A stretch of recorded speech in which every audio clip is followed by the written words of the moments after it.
हलसूर थाना हदूद में पेश आया एक वाक़या कि विक्रम नामी एक शख्स 3 साल से एक लड़की से मोहब्बत करता था, लेकिन वो बीटीएम लेआउट, मड़ीवाला, कोरमंगला वगैरह जगहों पर मंशियात का कारोबार करता था और लड़की के कई बार समझाने के बावजूद भी उसने ये कारोबार तर्क नहीं किया।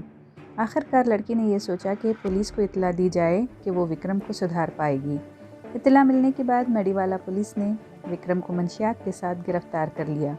तकरीबन 8 माह जेल में रहने के बाद विक्रम एक हफ्ता कबल रिहा हो गया, लेकिन जब उसको इल्म हुआ कि उसकी गर्लफ्रेंड ही ने पुलिस को इतला दी थी, तो विक्रम ने इंतकाम के तौर पर लड़की की मोटरसाइकिल को पेट्रोल छिड़क कर जला डाला और फरार हो गया और ये बात सीसीटीवी कैमरे में कैद हो गई।